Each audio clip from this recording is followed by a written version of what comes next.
Hey guys, what's going on? This is John from Friends with Your Benefits. Today we're going to cover a topic that we've never covered on our channel before.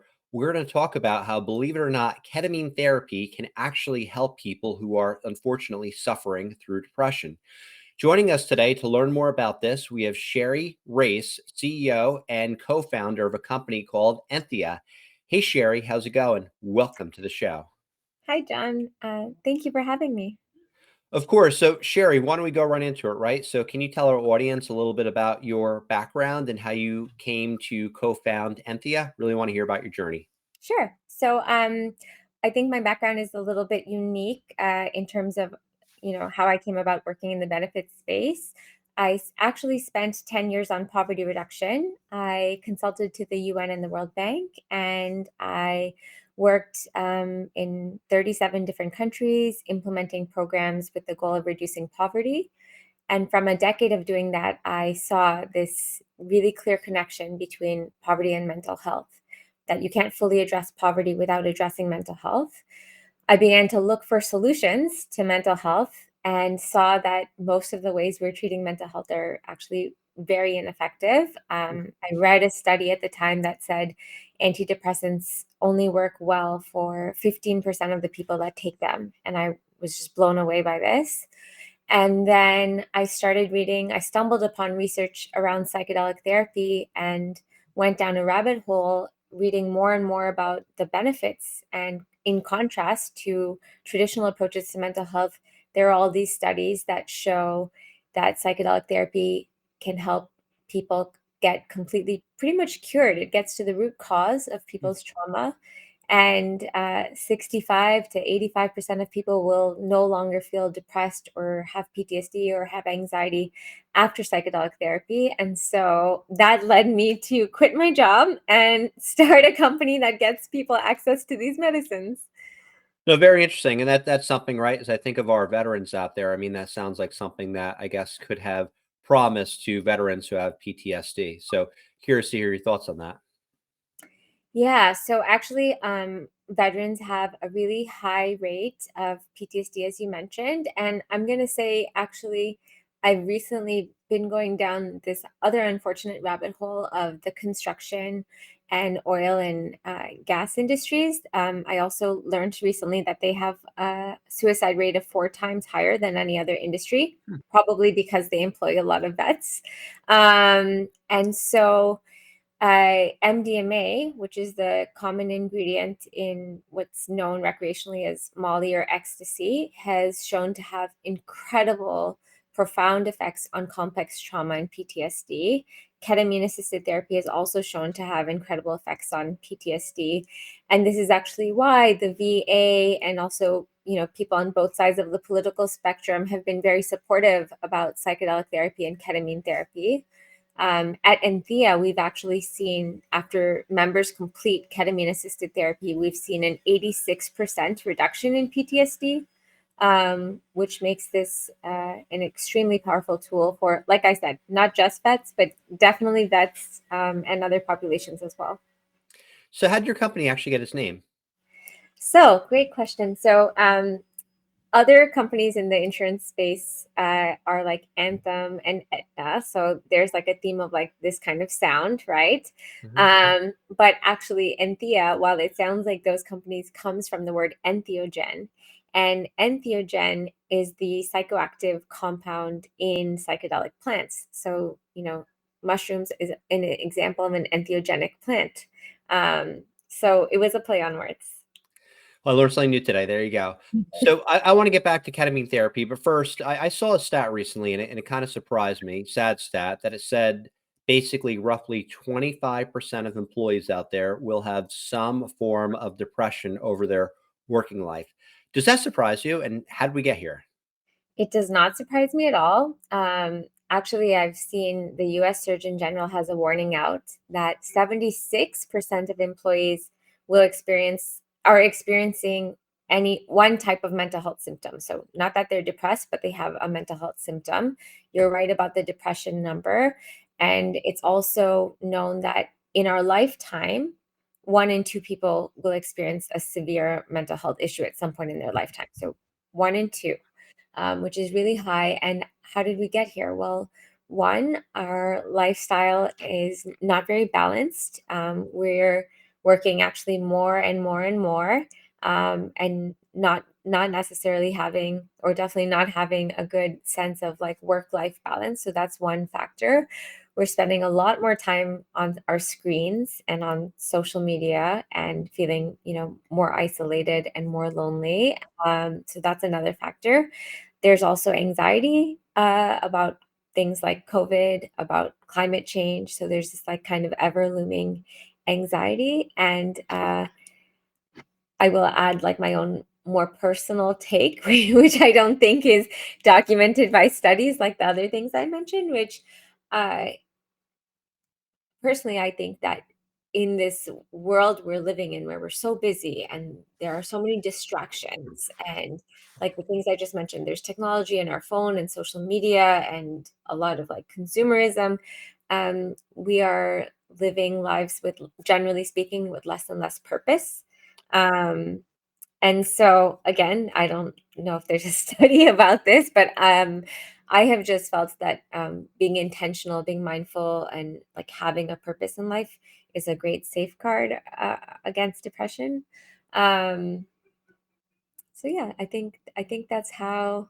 Those are some of the reasons that we got here. I guess I could also add, I don't think it's a coincidence that obesity is on the rise, because, our lifestyle, our diet definitely affects our mental health and vice versa. Sure. No, absolutely. And I agree with you. I mean, right, these iPhones right here are super, super addictive. What I try to do sometimes, I try to put my phone on grayscale mode because that makes the fun like less fun. And then in grayscale mode, I feel like I'm less likely to be on the phone unless I absolutely need to do that. So, really just curious your perspective here, right? So, you think of the traditional, antidepressant medications, right? Prozac is everywhere, right? So, why do you think that psychedelic medications and perhaps technology can help make mental health care more accessible for everyone out there? Yeah, great question. So one, yes, Prozac is out there. However, like I said, the reason I got into this is I started looking at the efficacy of these stimulants and anti-anxiety medications and SSRIs and even talk therapy. Like all of these things, they are effective for some people and they can help reduce symptoms or mask symptoms, but they're not curative. We're not really getting to the full root cause of our trauma when we're on these medications. This is why you'll meet people that unfortunately are on medications for years, if not decades, and they are constantly switching up doses. It's like, I'll try this dose of Lexapro and then this dose of Zoloft, and then I switch to this. And then I had to take some sleeping aids because of the side effects of the medications. And so, yes, we have these medications, but psychedelics fundamentally work differently. They increase neuroplasticity in the brain. They allow us to get to the root cause of our trauma. They reduce activity in the default mode network, which is that area of our brain that everyone has and that's active in everyone, but that is hyperactive in people with depression or PTSD or anxiety because they spend a lot of time ruminating on the negative. Um, and most importantly, psychedelic therapy only requires a few administrations. So, in contrast to talk therapy and to all of the other medications, rather than having to do something daily or weekly for years, if not decades, you're only doing psychedelic therapy 1 to 6 times. So it's few administrations, which definitely makes it more accessible. And then to add just one more thing, I'll say is that there's some excitement around the combination of tools like VR and psychedelic therapy and telehealth and psychedelic therapy that allows this to be more accessible as well. No, I definitely appreciate that perspective. So, when I first heard about, the ketamine, treatment, right? I kind of think of like Matthew Perry, right? And then I go back to high school and you think about like, oh, there was all the club drugs, right? So there's that. I think some people have that negative connotation, right? So can you talk about that and some of the risk of, psychedelics, what you see as Yeah. the risk? Yeah. So to be clear, uh, Matthew Perry, and that's a really sad situation and sad thing that happened. Um, Matthew Perry was on multiple medications at the time of his death, so he wasn't didn't just have ketamine in his system. He was also doing ketamine unsupervised at home and had gotten ketamine like from another source beyond his therapist, um, and was in a hot tub, I believe, at the time of his death, which is not a good place to be on ketamine. So I think it is important to talk about the risks, but I think it's also important to talk about like following proper protocol. And so there's a lot of stigma around psychedelics, around ketamine, because they have been used recreationally. And when used recreationally, there can be adverse effects, and people can have maybe everyone knows like about bad trips, for Mhm. example.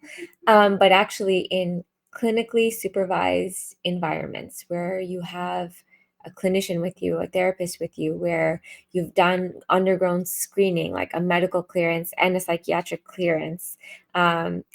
The data tells us that the risk of a bad trip or even adverse effects is so negligible. Like Hmm. almost doesn't happen that you have a bad trip when you have the right set and setting and you're in a clinically supervised setting. So I think it's really important to separate the recreational use of Sure. these substances from the therapeutic clinical use of these substances. In your opinion, right? So, for people who happen to use these medications, is there any potential downside, right? I mean, is this something that can be used for everyone, or is it only people with certain criteria, for example, suffering from PTSD? So it depends on the medication. For ketamine, um, there's different, let's say, levels of support for different indications, but there are about six indications where we have seen that ketamine therapy, there's strong clinical evidence, there's strong literature, and we would recommend Mm. like ketamine therapy be used for. So PTSD, substance abuse, depression, social adjustment disorder. These are all examples of indications or indications that would be a good fit for ketamine assisted therapy. Of course, a provider would have to make that call, and so you'd have to talk to your therapist and go over your medical background and your psychological background and still make sure you're a good fit. In cases when someone has extremely high blood pressure or extremely high heart rate, they wouldn't be a good fit for ketamine therapy in that time. So you might have to um, find another time when your blood pressure is lower. Yeah. Um, but but essentially, there are six indications where ketamine assisted therapy is definitely beneficial, and we're always looking at more. Like even in the psychedelic space more broadly, the focus has been on anxiety, treatment resistant depression, and PTSD. However, there's also research to show the effects of psychedelic therapy and alcohol abstinence, eating disorders, Hmm. substance abuse. So, yeah, I'm excited about the possibilities. Yes, it sounds like there's a big future in store. So, out of curiosity, right? Virtually all employers out there do cover mental health treatment and substance abuse treatment. So why do they need your company? Yeah, great question. One, let's look at a little bit of data, right? On the mental health side, 6 out of 10 employers since COVID improved their EAP or mental health offering. 4 out of 10 employers actually made their benefits like more easier or more seamless for the employee, and yet 69% of employees are saying they're not getting the mental health care they need. So we have this like very clear relationship between we're spending more on mental health, we're Yeah, doing more and offering more services, yet something's not working. In fact, I can share a study with you if you want to sure. later link it that shows that in the US, employers are spending in total over $3 trillion on mental health. If you combine the direct cost of treatment, plus the cost of productivity loss, plus the cost of retention and rehiring. So we're definitely spending a lot, and yet patient outcomes, I think, are being skewed.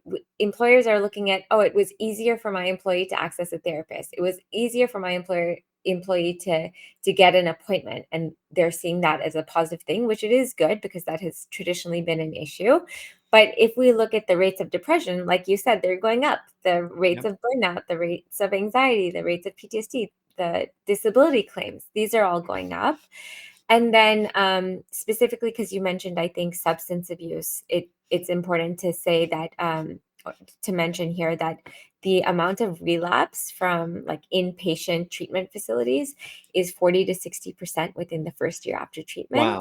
And yeah, and inpatient treatment can cost anywhere from $30 to $60,000. So um, it's definitely not cheap. Ketamine assisted therapy, on the other hand, going back to what I said before, it's a few administrations. It's an average cost. It very much depends on the patient and how many sessions they need, but an average cost of $6,000. We've seen at Enthea that after completing the ketamine treatment, 82% of our members are no longer on any antidepressants a year later. And we've seen an 86% reduction in PTSD, a 65% reduction in anxiety, and a 67% reduction in depression. So I think there's a stark difference here in terms of cost Sure. and patient outcomes. Yeah, and we'll that study you mentioned, we'll definitely include in the description of the video below. Yeah, and those stats, I mean, they seem, pretty solid right there. Very, very compelling. So why don't you tell me what makes Enthea, unique in the market, right? Like what's different? And then really, where do you see your company going in the next 5 to 10 years? We are I think this might sound like a cliche or cheesy thing to say, but we're definitely mission aligned. I'm so proud of the team. Everybody that works with Enthea understands the mission and is here for the right reasons. And like you just feel that, I think, in the conversations we have with customers, with providers. Two, we've built a vast provider network. So we're the only company that has a nationwide network of vetted, credentialed ketamine assisted therapists. We actually spent 2 years before going to market, 2 years as a nonprofit, just building that infrastructure, which makes us in a like very unique in that way. Three, we integrate pretty seamlessly now with most health plans and carriers. So it makes it easier for employers to adopt our plan. We are a licensed TPA, so we also handle all the claims processing, utilization reports. We're very flexible to meet an employer where they are at. And we spend a lot of time at going back to that mission aligned. We spend a lot of time on employee education and onboarding. That's really, I think, what this work is all about, is that education component. So yes, that answers like how we are unique. And then where I see us in 5 to 10 years, 5 years is easier. I would like Enthea to be at least a catalyst. We definitely do not have to be the only one out there or the only ones doing this work. Absolutely not. In fact, like when I say we would be a catalyst, I think we can be a catalyst to make psychedelic therapy more normalized in the employer space. So I want, it to be common to think about this as an option, as a benefit. And that doesn't mean Enthea has to be the only offering. There's room for many. But if we can help catalyze that, that would be great. And then I would like us to be helping millions of people. And then in the longer term future, it's very hard to tell. I am more present focused, but Sure. going back to my original origin story, I would love to see us playing a role internationally. So helping increase access to psychedelic therapy and increasing awareness about psychedelic therapy, especially in countries where, of conflict, where there's a high conflict and where they've gone through war and trauma is even higher than it is here. So, Sherry, let's say there's someone out there, right? And they want to learn a little bit more about you or perhaps your company. Where can they go? They can go on our website, www.enthea, which is enthea.com. They can find the company on LinkedIn. They can find me on LinkedIn. They can email me directly. I respond to emails, sherry@enthea.com. They can find us on Instagram with the handle Enthea Benefits. So those are all the places. Awesome. Well, Sherry, thank you so much for coming on the show today. I really learned a lot. Thanks so much for having me, John. Of course, and for our audience out there, we want to hear from you. What do you think of the future of ketamine therapy? Comment below.